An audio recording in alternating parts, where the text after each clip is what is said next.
All right. Hello, everybody. It is June 6th, Nafio R1 Scrum. Let's jump into it. And okay, let's see, share this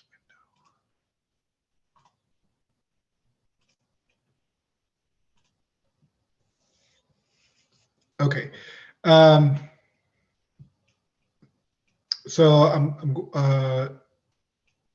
I'm going to skip the epics for now. I think this one there's probably no update on, right? We just that was like if somebody had time. Dennis was going to get to it if he had time, but if anybody wants to do this, they're welcome to take it. Any volunteers today on this one? Is this needed for R1? Is it okay if we put a filter on some of these things? Is everything in progress required for R1 at this time? Because this seems like should be exposed. It's not like a question. Yes, 5 minutes of work, Fish. It's 5 minutes of work for someone who knows this. Okay.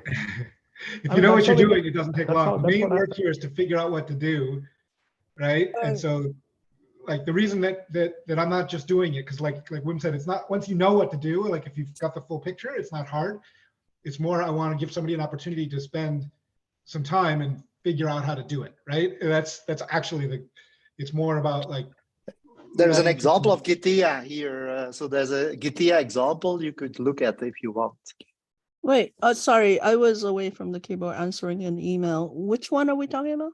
This one. 259, 258. Number one is quick and easy. Number two, I'm not even sure if it's possible, but number one is quick and easy. I mean, if you know exactly what to do. Yeah, no, thank you. Sorry. Just a quick question. Why not just use the port forward and document it? Sure, it's one more thing that you people have to do, and they have to keep that running. Okay. And if it dies, then they have to go and port forwards don't. Yeah. Sure, but it's a pretty standard way. But if we document port forward, it should be enough, right? I mean, as long as there's access to the web UI. This is not a. This is a nice to have, not a. Okay.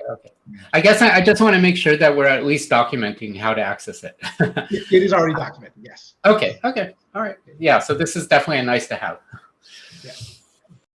But as I understand, the Gitea is also port forward, right? 3000 or something. So there's two different port forwards. There's port forward. There's the SSH tunnel. That's for if you want to access it via your browser on your local workstation. So that's necessary even with this. But right now, the web UI itself does not, it's only on a cluster IP. That means it's only on an IP local internal to the cluster, the management cluster. So in order to access it, not only do you have to do the SSH tunneling, but you have to actively have a kube control port forward command running. And if the pod of the web UI restarts, that port forward command fails. If you close that window, that port forward command goes away, right? So now there's zero authentication to the UI. So right, like, if this were a real system, you wouldn't want, this sort of port forward requires somebody with some sort of authentication to the cluster. We don't necessarily care right now, right? That's kind of step two. So we would still have to do the SSH tunnel. I'll just note that on a real system, it'll be on some sort of a cloud provider, which will provide ingress. So. Exactly. There will be ingress. There would be a load balance. It would have a DNS name. It would be a whole different thing in a real environment. This is for our sandbox.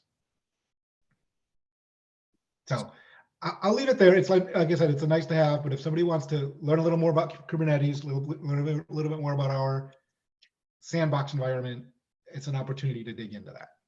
Okay, yesterday one of the folks from Verizon, I think he probably made a presentation here, Bharat. He reached out to me to ask, hey, what can I help with? I was studying documentation. Maybe this might be a good one for him to get started, right? For newbie, because this is not something, I'll message back to him saying that there are some nice to have like this, that if you want to start getting yourself familiar, he doesn't have to rush it, but he will use this as an opportunity to come up to speed, maybe. Sure. Good idea. Okay. I just have a quick question. Is it possible to use Google Cloud Load Balancer there?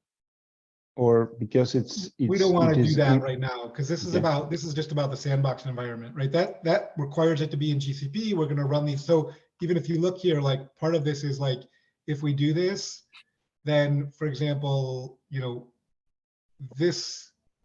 Vagrant case, Victor's got it configured already to port forward. So you don't even need to do the SSH tunnel in that case, right? Because you're running it locally already on your machine.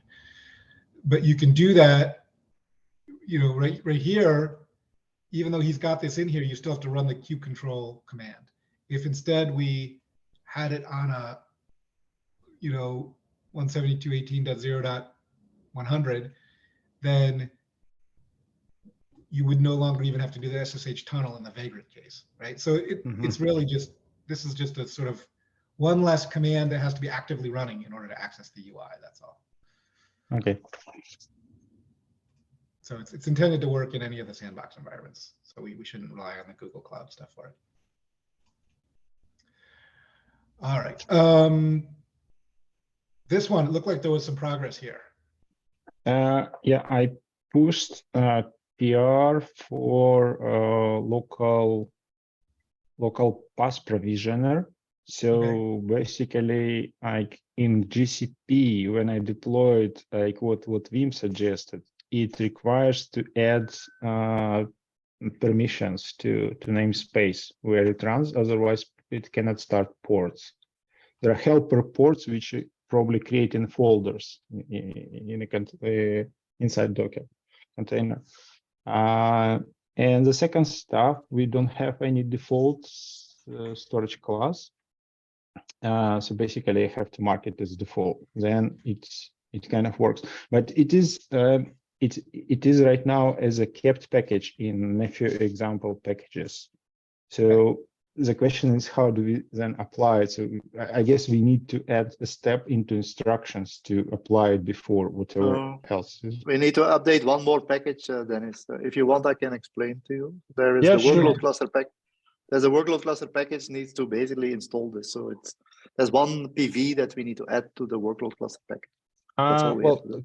I will ping you tomorrow then, Mike, and I can show you how it works. Then you have a feeling of how we do it.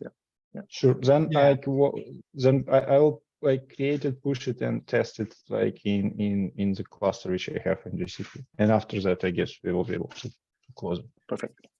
So, So- do you mind so- sharing those instructions on this issue, or that way we also get to know that instead of just Yeah, typing we it?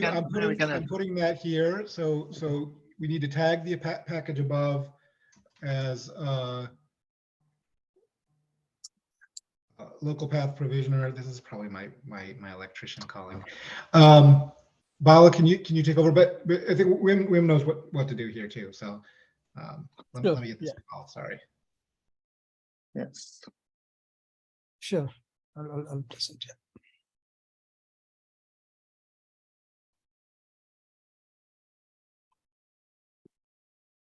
Sorry. Yeah. Oh, let me stop share.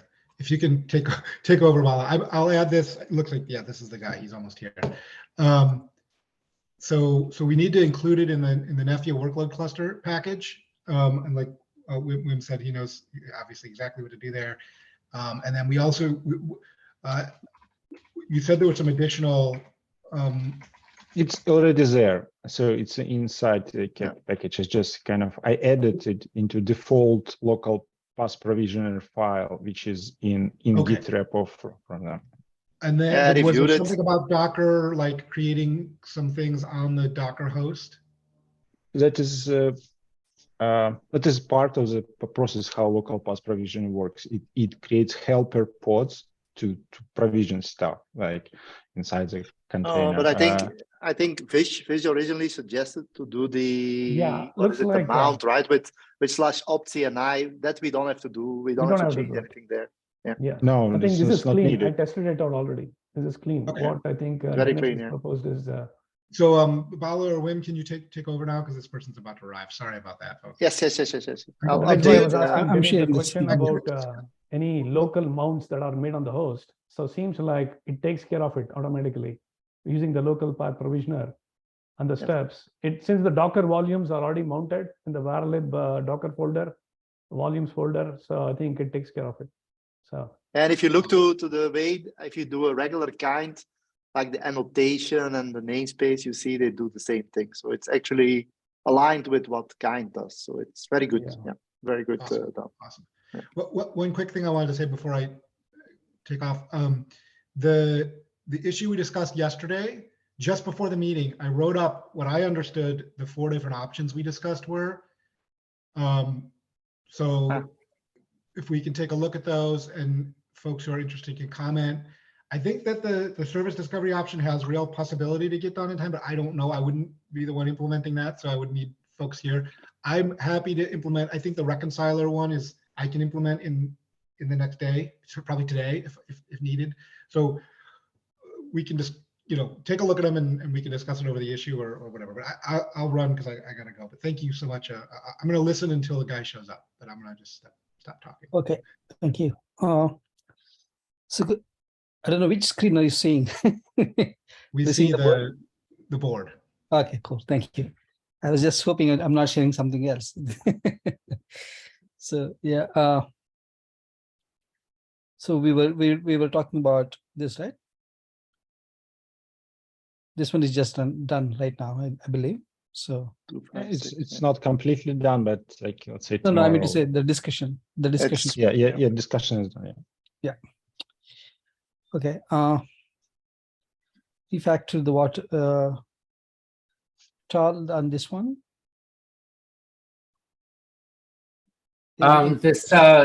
This relates to the work that on the topology controller, and Stevens has an initial PR. So okay.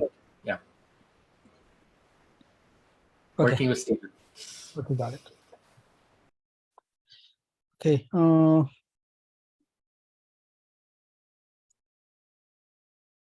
And add resources needed for free 5GC SMF and to what is this? Let's see. Done. The PRs merge. This one merged, right? Yes. Okay. Then I'll make this closed. Wait. Yeah. Sure. Yeah. Maybe a good idea to add. Well, John, Vim, Stephen were talking about the. Oh God, my mind just blanked out. The stuff we talked about yesterday, but that could be another issue. That should be another issue. It's because that is like much bigger than okay. No, that is this. Well, I don't know. This is the issue we talked about it on. So this is the issue I put the write up on. So this was the 4 options that I thought we discussed. And if I missed something, I'm asking for folks to go in and correct me. But this one is not done. Okay. Yeah, not done. It's not done. It's definitely not done. Yeah. No, I saw the bottom comment, the last comment you made, John. So I was like, wait, it's not done. Yeah, definitely not. So we have to decide. And like I said, I can do the specializer. I think I should be able to get that done today. I've cleared my calendar for the most part. So, but so we'll have an option, I guess, maybe, unless there's a reason, unless the service discovery people feel that's a better option and want to go for that. To me, yeah, I know exactly what to do in the specializer one. In that one, it's like, oh, do I have to get MongoDB and I have to distribute secrets to the client and create init containers? And so I feel that one would be a little more effort. Doing it as part of package variant is an option as well, but I think then we're constrained to only using it when there's a package variant, which actually I don't think is necessarily something we want. So in this case, it'd be fine. But so that's where I sit, is implementing a specializer. But we should make it generic, I think, John. I've been thinking a little bit about it because, I mean, for me, whether you do it in package variant or in specializer, at the end of the day, it's the same construct. Yes. The difference is one is distributed and the other one is more central at the end of the day. Yeah, but from an overall dependency, it's a start to a dependency controller, is what it is. In a way. Yeah, it is, and we should make it generic. Yeah, I agree. The question is, how do you learn the dependency? Yeah, and right now I think labels, package revision, with labels, PVS or something. Yeah, I was thinking I've been thinking a little bit about it to build like a generic package above. I'm busy with something else, so I don't have time to implement. But so to create a package above that basically gives you that thing. So I would do a double PVS. We But- could but try this- that. I don't know that it's necessary in this case, but that's something I've thought about as well as like a chain of PVSs, but like it gets Yeah. complicated. Like, anyway, let's not talk about it here. Go ahead and add that to the issue as another option, if you want to. Right now, I've got those options Maybe. laid out, but like, I'll Yeah, review and put some I comments. really in. think, biggest given the criteria. time constraints and everything, we should just do the quick and dirty. Yeah, expediency is like the number one Exactly, yeah. factor. Yeah, I vote for doing the quick and dirty for R1 with the caveat that in the README that this is a, first step, Tam. Yeah, Well, yeah. And to then me, double this is back like to Cal was do, saying yesterday, this is like exactly why we're doing this, right? Is like to learn, discover these problems and figure out the best options on how to solve them. So, yeah, and then open a new issue for R1++ or R2 and then do the service discovery because that makes sense. technically I think is a better solution. Yeah, I think so. Probably essentially take the easiest one for R1 and then architecturally revisit the problem as a whole for R2 and solve it. Correct. Yeah. All right. So John, you got the specializer. Sorry. Lucky me.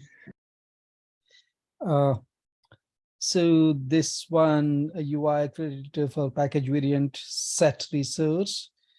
Do we have any anybody from the UI team? Ganesh, Chandra, or anyone in the call today? No. Okay. Go to the next. Okay, this one support configuration changes. I think I think this one is done. I believe, right? This is It's basically got merged. Yes, it's yes, done. yeah. This one's done. So let's make it done. Yay. Yeah, awesome. Thanks. Ed. No, I'm just happy something I did is done. Yeah, it's definitely. Thank you. And then this one we have Dennis in the call. So any? Well, this is kind of on hold till we can do test end to end. Okay. Yeah.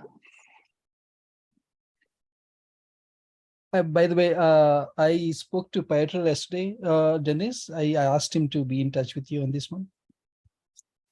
Well, but it works, right? So whatever issues we had, we resolved. in general, I mean. Yeah, sure. Yeah, he reached out, so he was like, if missing his name, I said so. Not for the time being.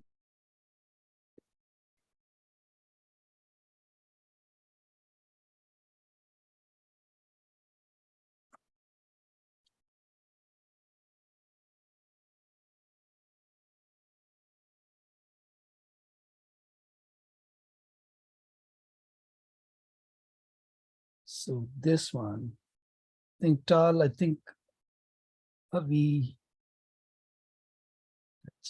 This one also was merged yesterday. Yes.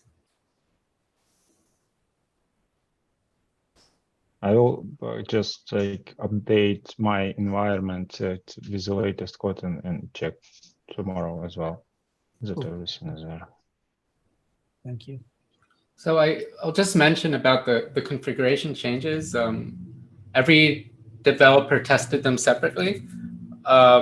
We don't have end-to-end testing, right? So it's a feature. Well, the whole day two change thing is something that we, it's not heavily tested because we're really only assembling the whole narrative right now, this week. So we'll, but no guarantees that everything will work entirely, right? But locally it works. Dennis, did you just say you'll try it tonight or today? Tomorrow. Tomorrow, sorry. I'm No tracking worries, time yeah. zone. Maybe that, Tal, maybe that could be the first attempt at seeing if they work across Yeah, that's my point. We're just finding out Yeah. very late in the process. So So, yeah, what I'm going to do, I'll make sure that there is a call running, right? Mhm. You run scenes and I go and, for instance, stop the call, update SMF configuration map, it restarts the pod, like it kind of integrates again with each other, and I start the call again and see that it works, for instance, and then repeat the same for UPF and for IMF, something like that. Yep. right. And Will it do? eventually we'll have an integration test that just does that automatically. Yeah. How you Yeah. want everything, man. No, I'm I teasing. don't believe in testing. We'll just run ahead. Works, just code and compile. Just ship it. Test in production. The Yes. users Just test ship it. it. Consumers test it. I had a boss who used to tell me, just ship it.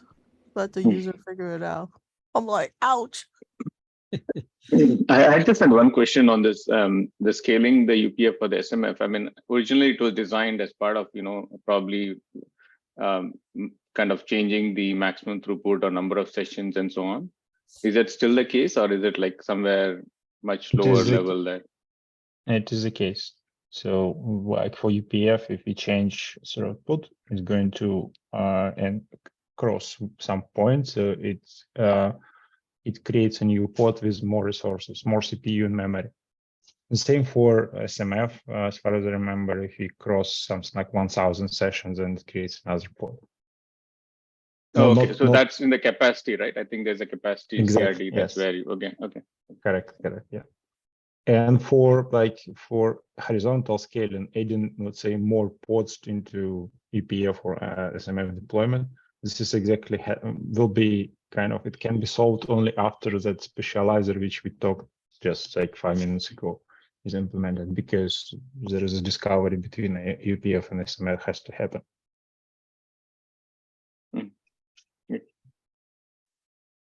Yeah, this is the end-to-end testing for UPF. I know we have done it manually. So we need to do the end-to-end test to access this one. Yeah. Well, again, we need end-to-end environments, kept packages for SMF, IMF, UPF. Got it. So the basically you're saying then is once the issue that Wim and John were discussing yesterday, that gets resolved into this. Well, not exactly. So, like my understanding is that IMF, UPF, and SMF, they require kept packages, right? Like to be placed. Packages are there, I think. Packages are there, isn't? In my understanding, they have we have the packages. Well, there was UPF I saw, and it's old. It's not updated. SMF and IMF, they are not there for sure, because like what is in 3.5 GCC minus CP, that is for Helm charts, whatever was created before by Orange folks. So they are there. Then is the blueprint packages are there, by the way. I updated it, I think last week on Friday or something. Or Can you share me? Can you share link with me? Then I will try to use just blueprints for start this, because if but they are not. They are, so just to be clear, they are the blueprints that start with John. So package management. So they are not hydrated. So the parameterization. So because we will not have that will be committed to the repo. So you will, the way you will see that on the workload cluster is by config sync applying them to you. So the package is for you. Okay, I mean, I have one of those that I generate from during specialization that I have, but it's not, I'm not checking that in because it's not something, it will change based on the parameters you give it, right? But what is the final expectation? So do we expect hydration for SMF, UPF, and IMF in R1? Yes. Or yes. Okay, then we wait for that to be done, and then we will do end-to-end testing. Yeah, I'm almost there, so it's cool. Yeah, sure. Cool. Yeah. Well, so basically, once we pushes his changes, then we will be able to do end-to-end testing, then we will close this issue and another one which we mentioned before. Okay, cool. Thank you. Do you think, Wim, Dennis, we could do it this week or? That's the plan. I mean, yeah. Okay, cool. Thank you. The problem is I was struggling today with this with this multi-repo thing when replace functions. It's like a disaster because you break the build all the time. I found finally a strategy to avoid that. So, but it was a lot of digging. So I spent the whole day fixing that. Okay, cool. Thanks, sir. Thanks, man. So let's go to this one, the templatized UPF IP DNC. It's merged yesterday, so I think it should be good. And is it correct? Yeah, approved LC boot, approved on LGTM for this one. Yeah.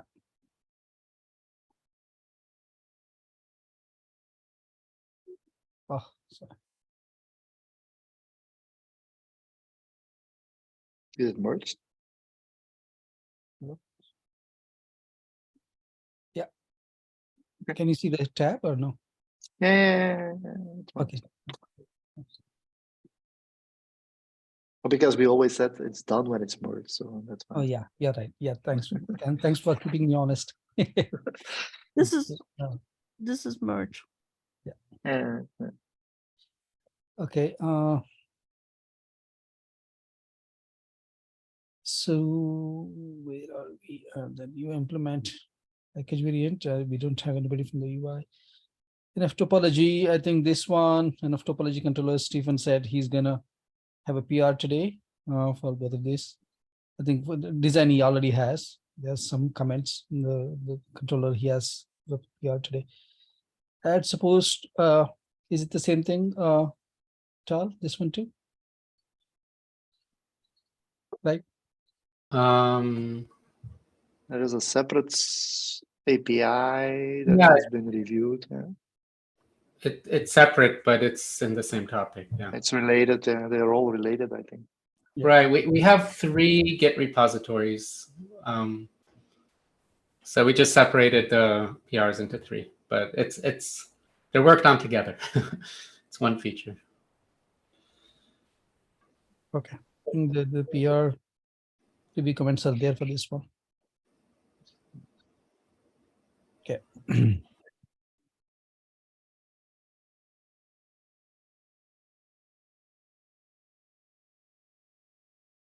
And I think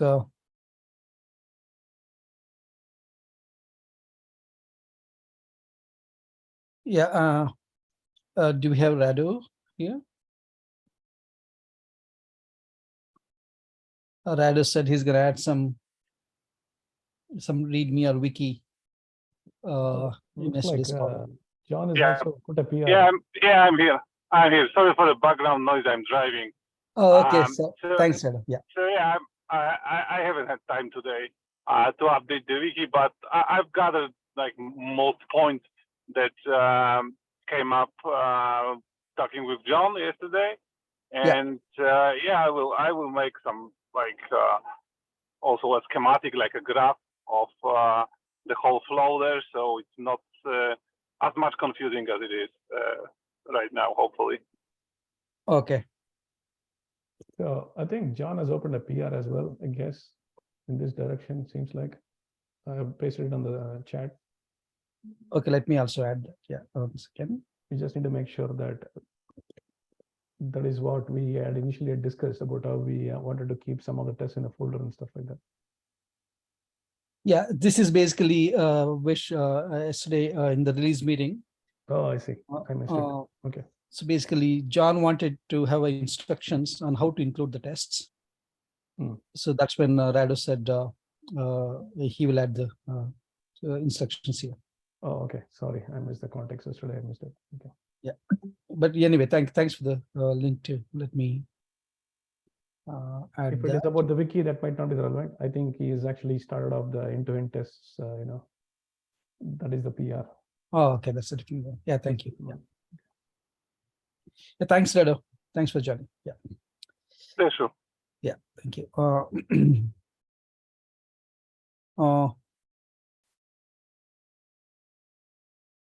I think it is kind of similar to this one, and define document integration test. This is all the same thing, I would say, at this point of time. This one, it is also very similar to what we just discussed. Yeah, I was gonna just ask you about this. Maybe we can kind of deduplicate end-to-end tasks. There are, I guess there are three which are pretty similar when it comes to their outcome. Yeah, I guess we can leave only one main and close the others and continue on this one, so it's not. I think so. Yeah, I agree with you, Rado. The only one thing I was thinking the same thing yesterday, but there are comments in each one of this issue. That's the only reason. But I agree with you. Today I'll take a look at it. Probably I will try to consolidate them by putting links, etc. And then probably we can have only one. I really agree with your suggestion. Yeah, Thanks. yeah, cool, great. Yeah, I'll do that today. So to 181, 161, 13, 11 are all the same thing. So this one, the management cluster, this is actually the automation of management cluster deployment. And this is Liam and for both this and workload cluster, Antu and Liam were assigned. Let's see what was the latest. Yeah, it's on the on the OpenStack install, we're getting the management cluster to install using the GC init script, but on one install it all worked, and on the other two then there's it looks like it's some sort of secret missing, so we're just digging into that now. It looks like it's nearly there. It's just with the same script. Now it's running everything on the root, which probably isn't great. So we probably should modify the scripts to, you know, to put as much in the user, to put as much on the Ubuntu user, and also it assumes that the user is Ubuntu, which might not always be the case. But look at that, we can, once we get it working, we can tweak those things.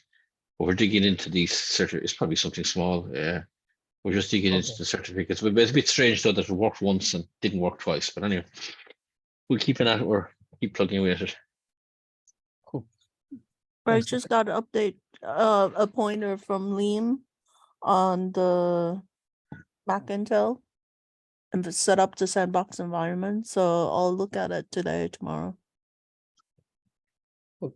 Thanks, Sam. On the non-OpenStack side, so to speak. And I think Davide is looking at the Windows vagrant. Okay, cool. Okay. Yeah, it's the same thing with the here too. It's a similar issue. Yeah, this I have more progress because I've been working on workload cluster. So okay. Cool. But awesome. So but both of them are in progress. Let's keep it like that. Could I ask, well, which Slack channel is best to post in terms of issues that arise when? I think SIG automation is probably the best. The workload automation, okay. SIG automation at this point of time, probably I mean, there are individual channels too for individual subgroups, but the way we are working now is we're all working together. So that's what I think. Vem, Chal, do you have any other suggestion? I was thinking probably we should use just SIG automation channel. no, because right now there are too many topics going through SIG automation, so you lose track very quickly. If there are specific workload automation questions, we should go there. I thought for R1 we are depending on SIG release, isn't it? No, sorry, I've a bigger question here. If I have a question, I'll post it in Slack and someone might pick it up. It's okay, don't worry. Yeah, so It's correct. We'll okay. watch them all at the moment, but my suggestion is, if it's a generic topic, I mean, if it's really specific to like a release, like if there is a problem with the build system or something like that, I post it in SIG release. If it's like onset, if you really know that's a workload thing, you post it in workload. If it's a generic thing you don't know, post it in automation.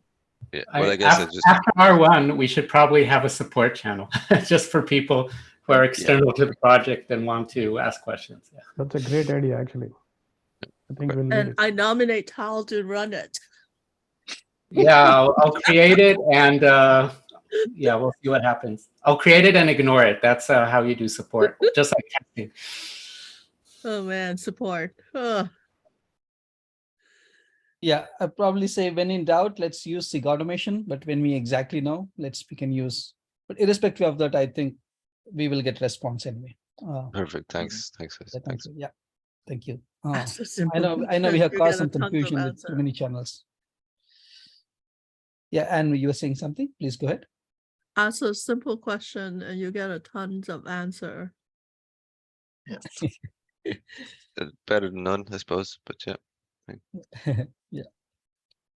So implement edge washer gRPC server. I think it's the same thing, right, Tal? It's all together. Yes, there seem to be too many of these to me, but yeah, Yeah, I know. Once we do the PRs, I'll go over all of these and update them. I feel like it could all have been just one, but yeah. Yeah. Well, no, yeah, it could be that we'll finish some of them and not all of them actually. So we'll, yeah, I'm sorry about all the mess regarding this. This week we really intend to finish this piece. So this is the creating a package for this, so that could be installed. It's like creating a kept package. It's also same thing. I think Yes. you're right. Probably once we finish it, PR is merged, the kept packages are created. I think all of this will close. Right. I think we already have a package, but we just need to update it. Okay. Yeah. Yeah. So this is a user guide. I will take basically again. John said I just put together a desire my wish list. What could be there in the user guide? So John took a look at it. It says he looks good. Tal and Wim and anyone else, please take a look at it as well. I'll just try to put together a skeleton README for this one. Can you quickly share the link on chat to this? Yes, I can do that. Thank you. Yeah, I'll do that after the. I'll just send all the links to the talk task in the Slack after the meeting. Yeah. Excellent, thank you. Yeah, I'll find some time and go over this, but this initial list looks really great and comprehensive. Yeah, thank you. Yeah. So that is that, and the same thing with the install guide too. So I just put together some contents. I'll just put together a skeleton, then we can add actual contents to it. This one I will again share this in the Slack.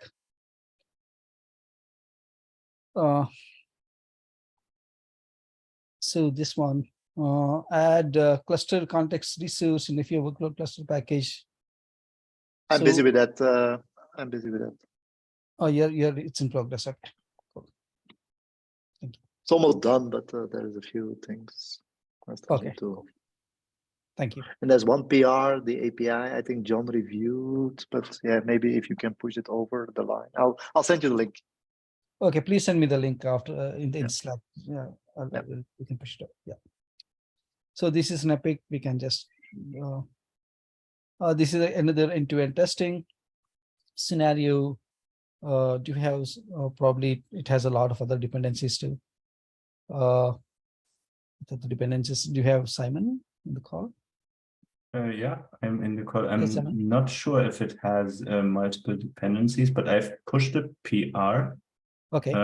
For this, I think there's some open topics, but there's no major blocker. I think John has already left, but there's some things like how do we want to name things? What should the default namespace type of be? So. Yeah, I mean, do you mind giving me the link of that PR? I'll just post it here. It's in there. I think this is the standard bug with this view. I think if you open the ticket in a new tab, then it displays it. I think like if you did, yeah, exactly. If you click on the open tab and then you scroll down, and then the PR is linked. Yeah. Okay, thank you. It's GitHub could be improved, the UX UI from GitHub on that point. Simon, so I know that you have started controller. Well, it starts, it works, it listens, but you have not tested actual UPF deployment, SMF or AMF deployments start, right? No, I have not, and I had. Yeah, yes. Can I give you quick instructions and files how to start at least one of those functions or all of them, actually, and you can try. Yeah, Because that would be perfect. Yes. Cool. Then I will give you files. We have it in 3.5gc. There is a test. There is a test folder which contains files. I'll just kind of guide you through them. You can start. Hopefully, if everything works, we can probably prove it. Nice. Awesome. Thanks. Yeah. Cool. Thanks, Simon, for that. So this is the release notes again. I put together some content. I'm gonna put this again. Tal and Wim, please take a look, and all the members as well. Please, if you think there is something more needs to be there in this guide, please add. Let's edit the issue right here or add a comment. So this is a release notes for the release. So yeah, I'm gonna put some skeleton together for these three things this week, today, tomorrow. Looks really great, Bala, and comprehensive again. I hope we'll be able to flesh in all of that. Please don't do it all yourself. I think it's quite a bit of work to put it together. No. Actually, I cannot because I don't have the know-how as well. Yeah. I need the most likely. I'll need the help of the SMEs to fill in the contents. Oh, Bala, just make it up. Don't worry. I'll say everything works. Everything works. It's perfect. Yeah. We're not OpenStack. We do things properly here. Ouch. Oh, But it's a that great hurts, outline, man. Bala. But I think from the moment we have the integration done, right, we should focus all to get this divide and conquer and focus on documentation. Exactly. So it will be a sprint. Yeah, I think so. Next week we can focus on. Yes. Yeah. Yeah. It's like me when I was in Kubernetes in KubeCon, I was basically during the sessions writing a design guide for the conditional SDK. That was a bit bad, but okay. Multitasking. Yeah. We should. We especially the user guide, install guide. I definitely it should be a team effort. I'll just put together a content skeleton together. But honestly, I don't think I can intelligently write a lot of this. No, the install guide wouldn't be possible until we figure out workload and configure and control plane installation processes, right? Test them out. Yeah.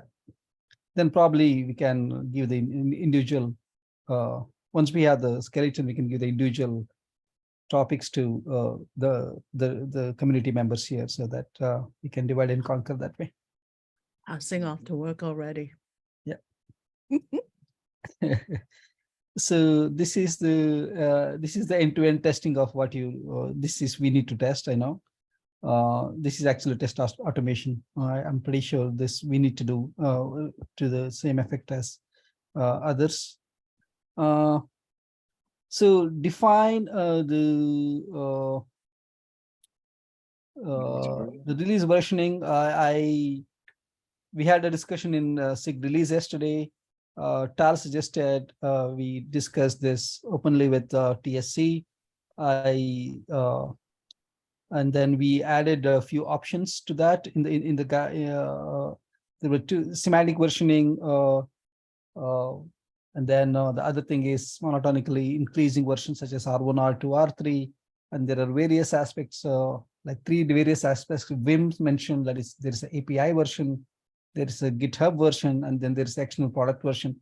So basically, I added a topic work with Lucy to add a topic to TSC meeting day after.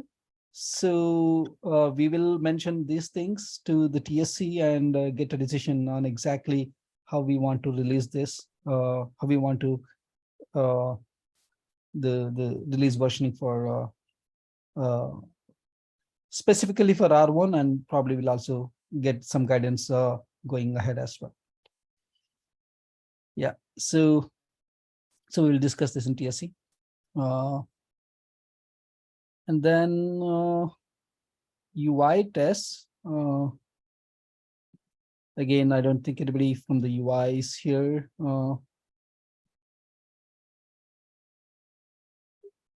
Or anybody with a UI testing experience, which is Selenium or something else in the crew here.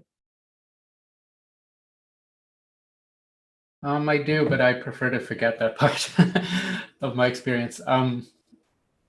I mean, eventually we'll do it, but that takes a lot of work to set up. Yeah, exactly. Yeah. All right. So if you don't have a representative, and honestly, it should probably be a part of whoever owns Porch UI to have a harness there where because we're just adding extra pages to the existing Porch UI. Okay. Okay. So there's the strategy, I think, should be discussed within the Porch team rather than on our team. Correct me if I'm wrong, but Selenium costs money, right? It's not free. It's not open source. It's free. It is? Yeah, it is free. Yeah, it's open source. Wow. Yeah. Well, there's a company behind it that get a supported pro version, I think. Yeah, Yeah, 5-6 years like ago. everything. Oh, 5-6 years ago at Cisco, we had to pay for Selenium license. So anyway, maybe they open source it or something. I don't know. Well, there are a lot of other tools too, but again, it's kind of up to. So the Porch UI itself is based on Backbone, which is itself this kind of rich framework. So a big open source project, very interesting one. So probably we have to look at what they're testing there and piggyback on that. Yeah, I think in November we use Backbone, right? In the UI in Seattle. Yeah, it's the same. It's the same. We're just extending it. Okay, cool. It's the same one that you signed the workshop. Yeah. Just trying to remember everything. Thanks.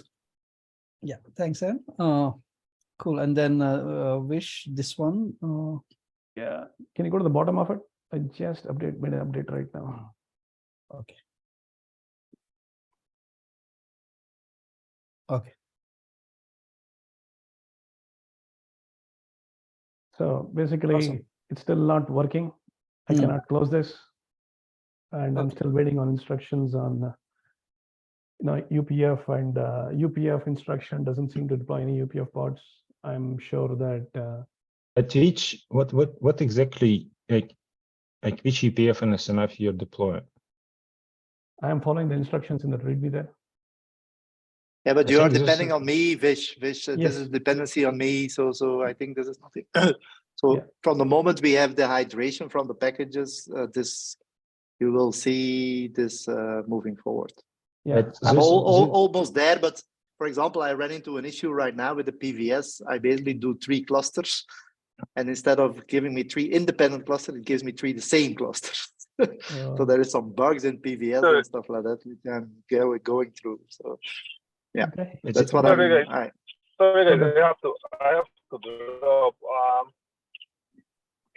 If there's anything SIG release related, please drop me a line on Slack. I can read it later. I have to drop now. Okay, thank you, Rina. Cool. Thanks. So- Rene. All right. And Cool. Wim has already updated this issue with the things that he's worked on. If you go up, there are a bunch of notes from John is back. that he just It- mentioned. Just one node, because like UPF, SMF, and like you need to deploy them using operator, and that depends on Simon's PR Yes. Okay, and yeah. yeah. So in my And case, what I have noted True. here is this. Yeah, go ahead. No, it's true what Dennis said. So you have to have Simon's operator to get installed. So we need to solve this storage stuff, right? So add the storage package to the workload cluster, have Simon's thing merged, then you can have a package. So then you have the operators running. And then the second thing is we have to give them configuration in which, so that part is from the moment we give them configuration, they will actually run. Or they will do something. Hopefully. Also, yeah, I think yesterday I was discussing, when I was also testing this along with Vish, and also there's need to kind of separate out the regional and the edge clusters, because you want I'm assuming that this is a multi-cluster deployment. So you want the CPs to be in the regional, and then the edges would only host the SMF, sorry, the UPF. Yeah. Everything will be running, for the time being, everything will be running in the same cluster. There is no way to run something. No, that's what I was saying. Yeah, I mean, it's primarily about changing the PVSs and tagging those tagging the, I think, workload cluster CRDs, or if I remember correctly. But it's true. But that's what something that I understand. Yeah. Yeah, it's a good point that Ravi says, is that I think right now what we are doing is we're deploying 3 clusters, right? They're all the same. I think what we should be doing is probably deploying a regional cluster and 2 edge, and have 2 different PVSs. Yeah, exactly. Then, or you can use have all the 3 or 4 edges right now. Just create a new regional and create another cluster and have the CPU. So, hey, I don't know what I missed. I think, yeah, Ravi and I chatted about this on Slack a little bit. I think it makes sense to have a regional. I did start putting together, I sent a PR out where I took some of the resources that people were manually putting in the README, and I moved them into files, and I'm started a sort of crude E2E framework where it will just execute a bunch of scripts, and the scripts basically can do whatever they want, but they'll basically, the ones I've got will apply those files and then check the Kubernetes API server to see that things came up. So those don't get executed by default. Those get executed when you pass a certain metadata flag to the gcloud command when you provision the VM, or you can manually go in and run it. And the idea was that I'm changing the README also, so then people, those files are there. So what we can do is the next step would be then to just change those files and those to have a regional, an E2E, and then the question is, in the regional, the UPFs are going to be running in the edge. The control plane, the SMF is going to be running in the regional. What's our connectivity? Is it in those secondary Multis networks that we have connectivity between those clusters? Yes, normally, yeah. Okay. I think Victor has, we do that. I think Victor has CLAP and stuff like that connected. I don't know where it sits into the scripts, but did you try that, Vish? No, I'm not. Not yet. Not yet. Okay. Oh, there's so much. I mean, that's why I need some CPU power from you and John. You guys are. I think that is one of the items I think you have in this item saying that you need to test the ping between the SMF and the UPF. That's N4 that will be on the secondary network. So if you have the multi-cluster, then that ping should work. So then what I'll do is once we have those other packages we talked about earlier, Simon had, and I think or rather Dennis had, to get the control plane up, and then I guess Simon's got some updates to the operator. So I'll put in the pieces. They won't all work yet, but I'll put in the pieces so that we get regional clusters, we get edge clusters, we get these things deployed as part of all, like we literally just run the one gcloud command and walk away, and half an hour later, theoretically, it will have run through all the end-to-end tests, and they'll fail right now, but eventually they'll succeed. But you can also go through it. We'll have in the README the stepwise of going through it and seeing the pieces, one at a time, and then we'll start filling in all those gaps. But I think that I could probably get that done too today, most probably. By the way, John, I just ran into a problem with PVS. I think if I give it 3 workload, I'll put it in Slack, but if I give it 3 workload clusters, it basically creates 3 packages, but all with the same data. All right. Well, let's. I'll show you. Put it in Slack. I can show you. It wouldn't be the first bug. Yeah, the problem is I see my allocation are all the same, and I said, how is that possible? And then I see that the names are all the same. So, okay, that explains. That's And Okay. The package variant said, don't you give the names, basically? I mean, You it's a can, technical- well, there's some You could, injection failing or missing Okay. that we need to do probably. Because the only way you get variance between the packages is through either the pipeline, the package context, which we're avoiding, or injection. So, or renaming the package, right? We can do that too. So those are the sort of ways you can get variance between the individual packages spit out by a package variant set, and the repo goes into. Yeah, So I have one more option to do the repo. I'm going to test that to see what that gives. yeah, we can come. Let's sync up on that right after the call. All right, so Solar Watcher agent is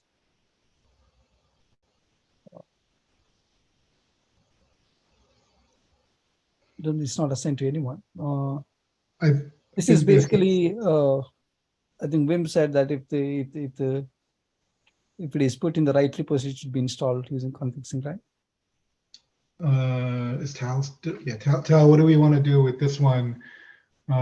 This would be a package. I guess what we need to do is create a package for the Edge Watcher, yeah, and add it to the. The package, there is a separate story, I think. Yeah. Okay. Yeah, I think there are Yeah, multiple Yeah, you just add another PV overlapping to issues. the workload cluster to install it.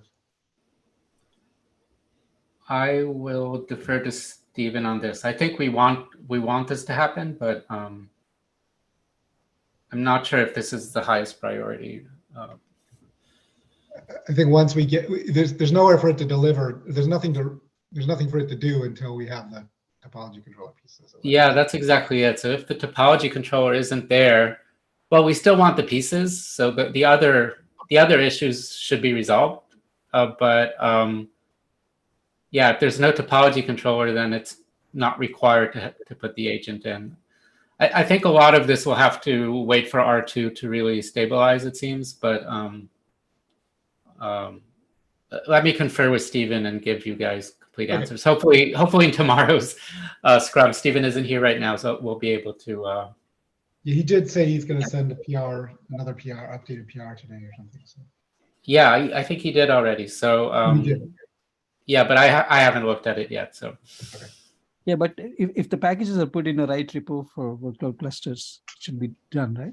Should be config sync should install them, right? Right. Correct. Yeah. So what you do is, so in the Nephew workload cluster package, there's a bunch of package variant things. So a package variant is a clone operation. So what you do is you create one that has the upstream of the package for this and the downstream of the repo you just created. Now it won't work until that repo becomes ready. So there's a whole, right? You deploy that Nephew workload package and there's a bunch of things that happen. There's secrets that get generated.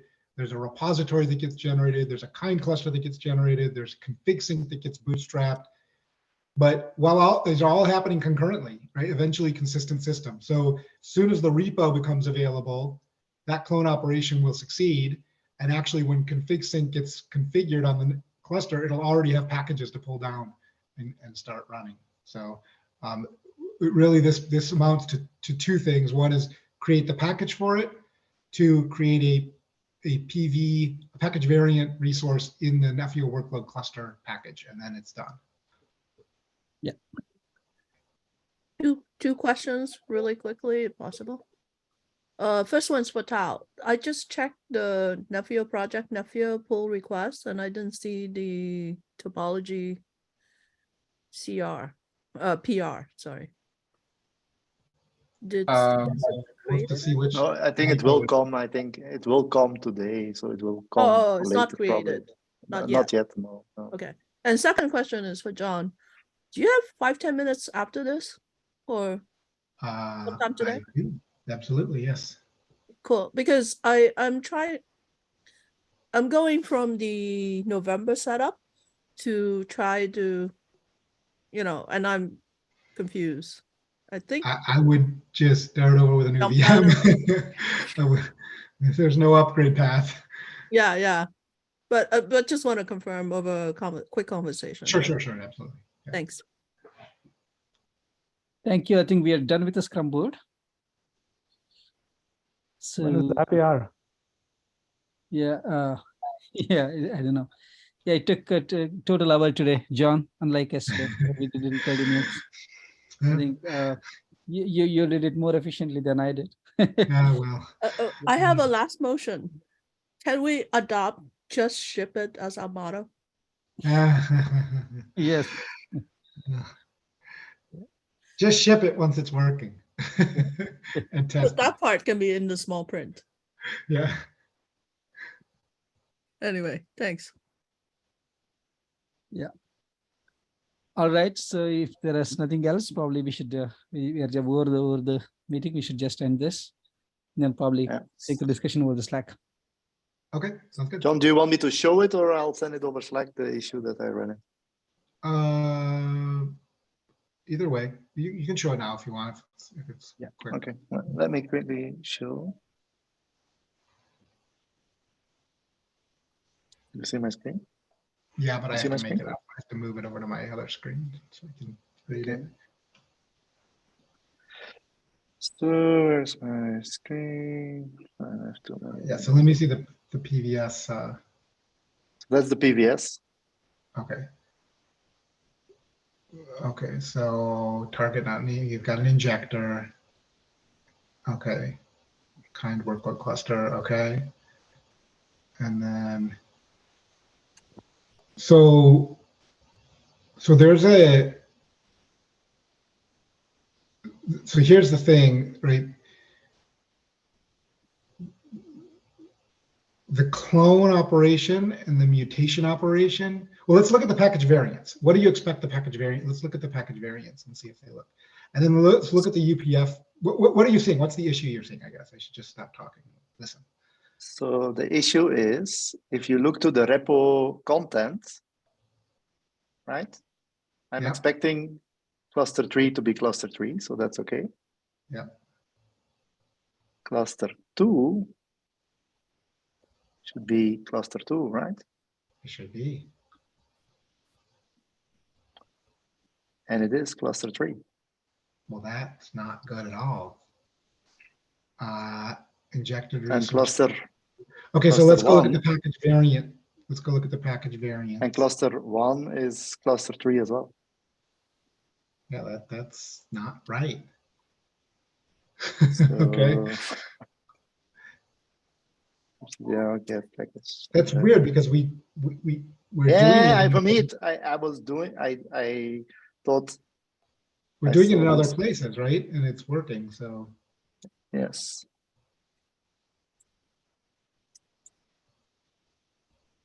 So this is downstream 2 and 3. Yeah. Right. That's okay. Injector cluster 03. Okay. Can you look at the? Okay. The other ones? Which one was that? Picked one. Yeah, I don't know. I just picked one. Okay. Let's look at this one.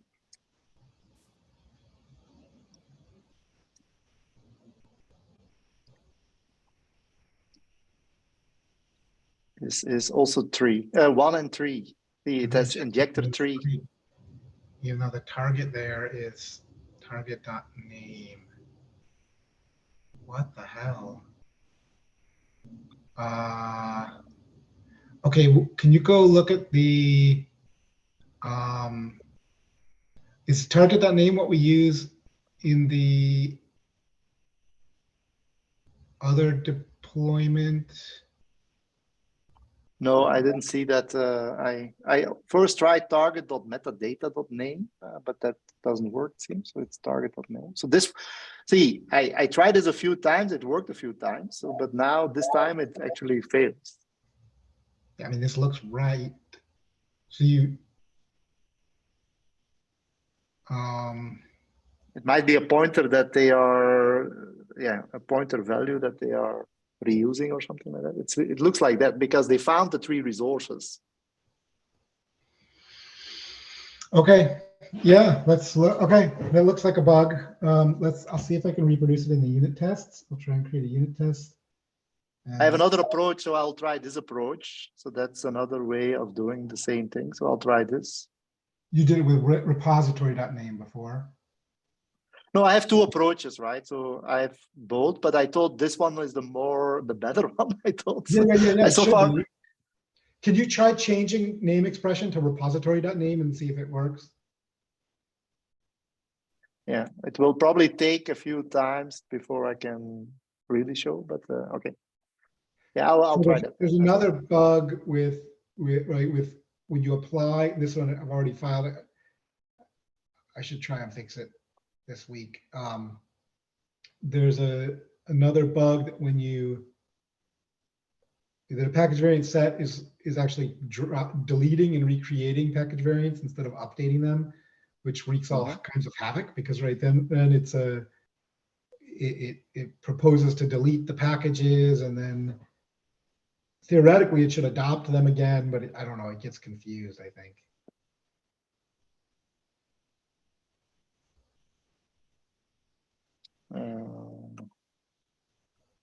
All right, so what is this? This is 3.3. This is 2.2. But for me, it worked. It's not consistent. So this works as well, it seems, right? Right. You sometimes it's almost like yeah, the previous one was the previous one was working for me. So far it always worked except this time. Okay. Well, we definitely can check target and see if there's a bug in the target code. All right, I'll take a look at it. Maybe there's a missing deep copy.